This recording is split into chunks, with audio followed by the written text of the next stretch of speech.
मेरे गलत काम के लिए क्या भगवान मुझे माफ करेंगे या सजा देंगे?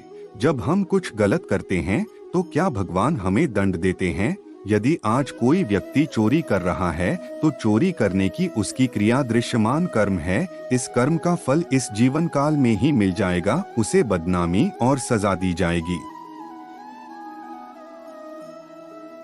लेकिन यह भगवान नहीं है जो उसे सजा देते हैं।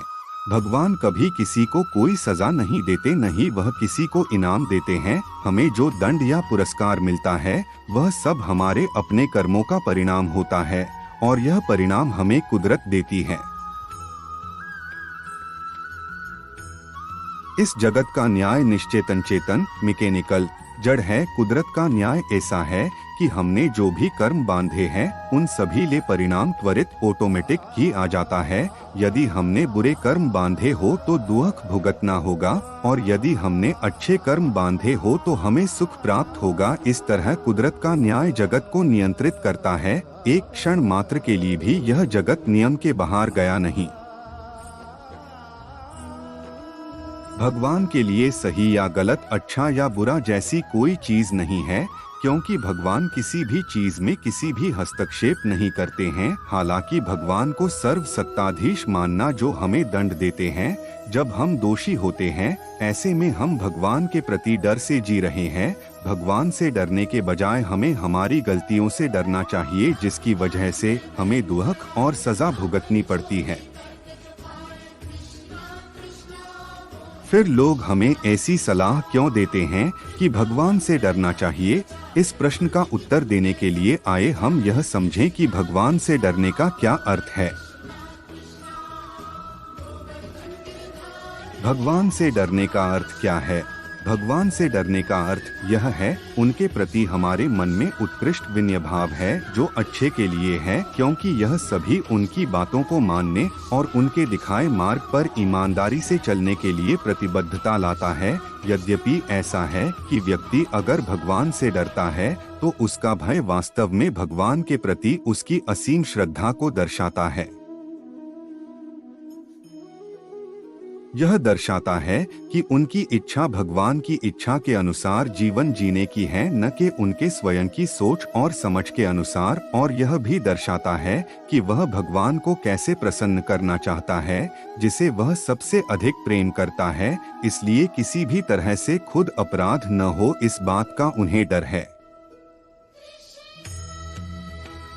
क्या भगवान मेरी गलतियों के लिए मुझे माफ करेंगे? भले ही कि हम कितनी भी सावधानी बरते हैं, लेकिन हम गलतियां तो करते हैं। हालांकि भगवान को हमें माफ करने की आवश्यकता नहीं है, क्योंकि वह कभी किसी को सही या गलत नहीं देखते हैं। भगवान प्रत्येक जीव मात्र के भीतर रहने वाले शुद्धात्मा है, जो निष्पक्ष रूप से ज्ञाता दृष्टा स्वभाव में ही रहते हैं। लेकिन क्या आप जानते हो कि प्रतिक्रमण करके क्षमा मांगने के 3 चरण के दृष्टिकोण को अपनाने से भगवान की साक्षी में हम अपनी सभी गलतियों से जड़ से ही छुटकारा पा सकते हैं जो हमें दुख पहुंचाती हैं। चलिए देखते हैं कैसे।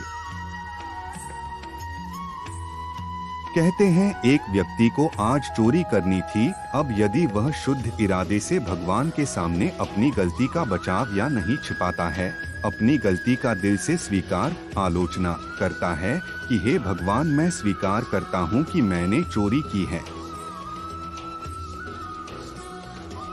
और खेद के साथ क्षमा मांगते हुए प्रतिक्रमण करता है कि हे भगवान, मैं माफी मांगता हूँ, ईमानदारी से भगवान से शक्ति मांगते हैं कि वह अपनी गलती को कभी न दोहराए। प्रत्याख्यान निश्चय करता है कि हे भगवान, कृपया मुझे फिर से चोरी न करने की शक्ति प्रदान करें। ऐसा करने पर उनकी पुरानी राय जो थी कि चोरी करने में कुछ भी गलत नहीं है, उसमें परिवर्तन होना शुरू होता है। चोरी करना गलत है, जो भी गलती की गई है वह गलत राय अभिप्राय का नतीजा है। एक अभिप्राय बदलना सबसे बड़ी उपलब्धि है। एक बार जब व्यक्ति के भीतर अभिप्राय पूरी तरह से बदल जाता है, फिर वह व्यक्ति कुदरत की दृष्टि से अपराधी नहीं रहती और कुदरत उसे दंड नहीं देती है। प्रतिक्रमण हमारे पाप कर्म के मूल में से नष्ट करने में मदद करता है। अर्थात हमारा अभिप्राय, जिसके परिणाम स्वरूप हमसे यह गलती हो जाती है। जब जड़ें ही मूल से निकल जाती है तो इसका अर्थ यह है कि हम फिर से ऐसी गलती नहीं करेंगे। प्रतिक्रमण हमारे पाप कर्म के मूल में से नष्ट करने में मदद करता है। अर्थात हमारा अभिप्राय, जिसके परिणाम स्वरूप हमसे यह गलती हो जाती है। जब जड़ें ही मूल से निकल जाती है तो इसका अर्थ यह है कि हम फिर से ऐसी गलती नहीं करेंगे।